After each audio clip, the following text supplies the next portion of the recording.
Hello, high, hello. আশা করি সবাই ভীষণ ভালো আছেন। আবারও একটি নতুন ব্লগে সবাইকে জানাই অনেক ওয়েলকাম। আজকে গণেশ চতুর্থীর সকাল, আর সকাল থেকেই প্রায় শুরু করলাম আজকের ব্লগটি। দোপাটি গাছে ভরে উঠেছিল আমার এই 4টে দোপাটি ফুলের গাছ। আর দেখুন কত ফুল হয়েছে। আজকে গণেশ চতুর্থী, তাই সকালবেলা ছেলেকে দিয়েই পুজো করালাম। বাড়িতেও ছিল, ছুটিও ছিল। আর আমি যেহেতু মহারাষ্ট্রে থাকি, এখানে কিন্তু গণেশ চতুর্থীতে খুব ধুমধাম করে 10 দিন গণেশ ঠাকুরের আরাধনা করা হয় এবং খুব আনন্দ করেই কাটানো হয়। সেই জন্য আজকে ছেলেকে দিয়েই পুজো করালাম। যে গণেশ চতুর্থীতে কীভাবে পুজো করতে হয় সেটা করো, বাড়ির পুজো। কারণ দেখুন, ছেলে মেয়ে এইভাবে কিন্তু কোনোভাবেই কাজ শেখানো উচিত নয় বলে আমার মনে হয়। আজকের দিনে সমাজের যা পরিস্থিতি, ছেলে এবং মেয়েকে ঘরের বাইরের সমস্ত কাজ শেখানো দরকার সমানভাবে। তাতে করে কমসে কম ছেলেরা মেয়েদের কাজগুলো বুঝতে পারবে এবং মেয়েদের প্রতি সম্মান একটু হলেও বাড়বে। তো আজকের ব্লগটি অবশ্যই কন্টিনিউ করতে থাকবেন। কেমন লাগলো সেটা অবশ্যই ছোট্ট একটি কমেন্টের মাধ্যমে জানাতে কিন্তু একদম ভুলবেন না। তো এখানে দেখুন, ফুল এবং দুর্বাঘাস তুলে নিয়ে চলে এসেছি ছেলে আমার। আর এখানে লাড্ডু নিয়ে এসেছিলো কিছুক্ষণ আগেই দোকান থেকে। আর এখানে কিন্তু পুজোটা করছে। আলাদা করে গণেশ ঠাকুর বসানো হয়নি যদিও বা এখনও অবধি। তো কিন্তু আমার যে নিত্য পুজো করি আমি গণেশ ঠাকুর আর লক্ষ্মী ঠাকুরের, তো সেটাই ভালোভাবে আমি আজকের দিনে গণেশ চতুর্থীতে আমি সেটাই পুজো করে থাকি। তো আমার ছেলেও তাই করছে। ওম বক্রতুণ্ড মহাকায় সূর্যকোটি সমপ্রভ নির্বিঘ্नं কুরুতে দেব সর্বকার্যেষু সর্বদা। তো নির্বিঘ্नं কুরুতে। আজকের দিনে কিন্তু অনেক বাড়িতেই গণেশ চতুর্থী পালন করা হয়। গণেশ ঠাকুরের মূর্তি বসিয়ে পুজো করা হয়। তো আপনারা কে কী করছেন আজকের দিনে সেটা অবশ্যই কমেন্টের মাধ্যমে জানাবেন। আর আমার ব্লগটি যদি ভালো লাগে প্লিজ একটি লাইক শেয়ার করো।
वक्रतुंड महाकाय सूर्यकोटि समप्रभ निर्विघ्नं कुरु देव सर्वकार्येषु सर्वदा। ओम श्री गणेशाय नमः। गणपते नमः। আজকের দিনের প্রথম গুরুত্বপূর্ণ কাজ তো হয়ে গেল। আর ছেলে কেমন পুজো করলো সেটা কিন্তু প্লিজ কমেন্টে জানাবেন। সেটা পড়িয়ে অবশ্যই আমার ছেলেকে শোনাবো। আর এখানে কিন্তু সকালের জলখাবারটা বানিয়ে নিচ্ছি। তার জন্য কড়াতে অল্প পরিমাণ রিফাইন্ড অয়েল নিয়েছি এবং একটা ছোটো চামচের পরিমাপ অনুযায়ী ছোলার ডাল, উড়দ ডাল মানে অড়হর ডাল, আর তার সাথে দিয়েছি কিছুটা কালো সর্ষে, কারি পাতা। এই ফোড়নটা বেশ অল্প আঁচে মটমটে হওয়া অবধি ভেজে নেব। তারপর এতে অ্যাড করব সুজি। আজকে এমন একটা রেসিপি বানাবো যেটা কিন্তু বানাতে খুবই কম উপকরণ লাগে, খুবই কম সময় লাগে, কিন্তু খেতে দারুণ মজার হয়। ফোড়নগুলো ভালোভাবে ভাজা হয়ে যাওয়ার পরে 1.5 কাপ পরিমাপ অনুযায়ী সুজিটা দিয়ে ভালোভাবে এটা ভেজে নিলাম। সুজিটা দেখুন ড্রাই রোস্ট করে এইভাবে কিন্তু আপনারা স্টোরও করতে পারেন। আর এটা ঠান্ডা হয়ে গেলে তারপর এতে কিন্তু একে একে দই এবং লবণ পরিমাণ অনুযায়ী এগুলো আমি অ্যাড করব। তো এখানে ছোটো চামচের পরিমাপ অনুযায়ী লবণ নিয়েছি। আর এখানে এই বাটিটার অনুযায়ী কিন্তু আমি সুজি নিয়েছিলাম 1.5 কাপ, আর এর 1 কাপ মানে পরিমাপ অনুযায়ী টক দই নিলাম। এরপরে এটা ভালো করে মিশিয়ে নেব।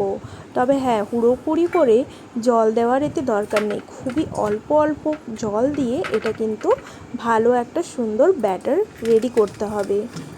অনেক বেশি জল দিয়ে দিলে এটা কিন্তু একদম মোটেই ভালো হবে না, সেই জন্য খুব কম কোয়ান্টিটিতে জল দিয়ে দিয়ে এটা এইভাবে মাখিয়ে নিতে হবে বা একটা সুন্দর ব্যাটার তৈরি করে নিতে হবে।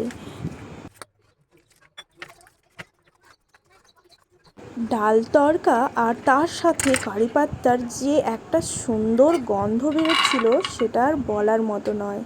আর আমি এই সুজি দিয়ে বানাবো তুলতুলে সফট ইডলি। তার আগে বানিয়ে নেব চাটনি, তার জন্য চিনেবাদামগুলো ড্রাই রোস্ট করে নিলাম। আর এখানে দেখুন সুজিটা বেশ ফুলে উঠেছে। এখানে আমি খাওয়ার সোডা এবং অল্প পরিমাণ জল দিলাম এটা অ্যাক্টিভ হওয়ার জন্য। আর এটা কিন্তু 2 থেকে 3 মিনিট খুব ভালোভাবে এটা ফেটিয়ে নিতে হবে। এইভাবে 2-3টে ইম্পর্টেন্ট কথা মাথায় রেখে এই খাবারটা বানালে সত্যি বলছি জাস্ট মুখে লেগে থাকবে, বাচ্চা থেকে বড় সবার মুখে লেগে থাকবে। অল্প অল্প কোয়ান্টিটিতে এটা জল অ্যাড করতে হবে এবং ভালোভাবে এটা ড্রাই রোস্ট করে ভিজিয়ে রাখতে হবে দই দিয়ে কিছুক্ষণ, বেশ কিছুক্ষণ, মানে ওই ধরুন 10-15 মিনিট। তারপরেই কিন্তু খাওয়ার সোডা দিয়ে ফেটিয়ে নিয়ে এইভাবে ইডলি মোল্ডে ভালোভাবে অয়েল ব্রাশ করে এই ব্যাটারটা একটু একটু দিয়ে ভালোভাবে স্টিম করে নিলেই একদম তুলতুলে নরম সফট ইডলি কিন্তু রেডি হয়ে যাবে খুব ঝটজলদি। আর যদি আপনার কাছে ইডলি মোল্ড না থেকে থাকে তাহলে কিন্তু ছোট ছোট বাটিতেও কিন্তু এগুলো বসিয়ে এইভাবে একটু থপথপিয়ে নিয়ে স্টিমে বসিয়ে দেবেন, দেখবেন কত সুন্দর এটা ফুলে উঠবে। আর এই ইডলির সাথে আমি একটা চিনেবাদামের মজাদার চাটনি বানাবো। তার জন্য আগে থেকেই ড্রাই রোস্ট করেছিলাম এই বাদামগুলো।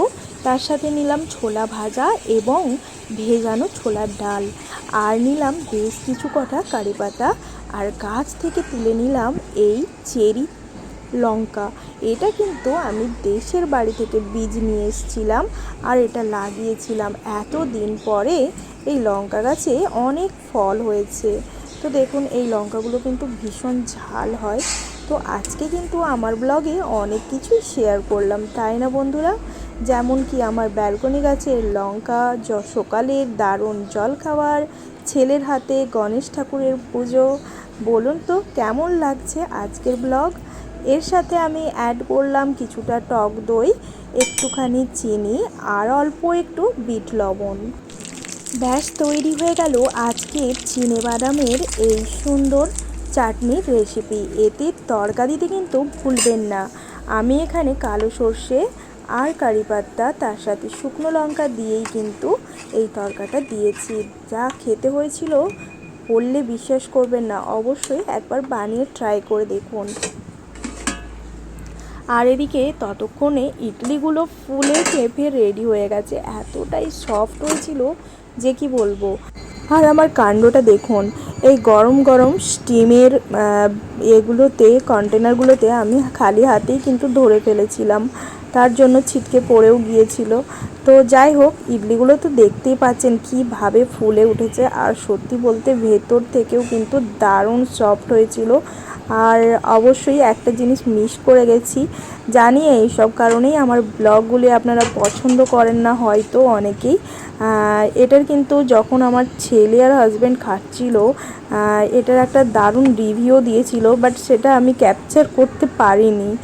তো যাই হোক, এই ছোট বড় ভুল নিয়েই কিন্তু আমার ইউটিউব চ্যানেলে আসা এবং আপনাদের সাথে এই ব্লগগুলো শেয়ার করে আমার খুব ভালো লাগে। বাট আপনাদের সাপোর্ট পেলে কিন্তু আরও ভালো লাগবে।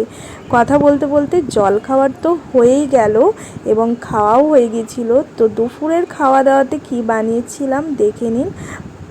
দুপুরের খাবারে ছিল এখানে চিলি পনির মাশরুম দিয়ে একটা চিলি পনির বানিয়েছিলাম, আর তার সাথে এখানে কিন্তু মাশরুমের পকোড়া ছিল আর আলু ভাজা, আর তার সাথে জিরা রাইস। দারুণ ছিল আজকের জল খাবারটাও, আর তার সাথে কিন্তু লাঞ্চটাও ছিল ফাটাফাটি। তো আজকের এই ব্লগ কেমন লাগছে বন্ধুরা অবশ্যই জানাবেন কমেন্ট করে। আপনাদের কমেন্ট পড়তে আমার ভীষণ ভালো লাগে। আর এই যে আমাদের সোসাইটিটা এত সুন্দর করে সাজানো হয়েছিল, কিন্তু কি করা যায় বলুন, বৃষ্টিটা চলে এসেছিলো সেজন্য মজাটা একটু কম হয়ে গিয়েছে।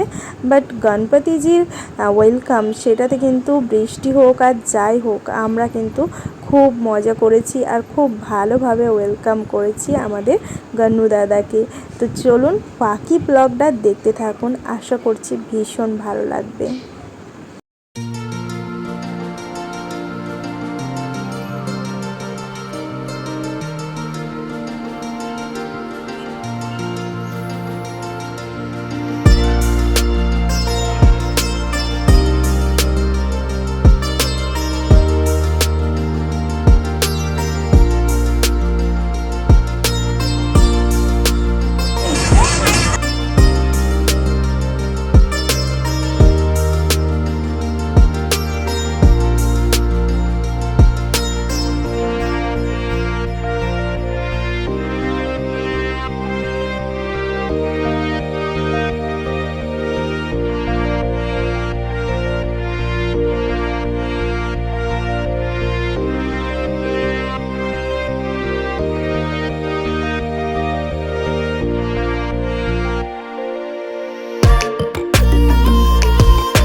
দেখা হচ্ছে নতুন ব্লগে। Bye bye, all of you.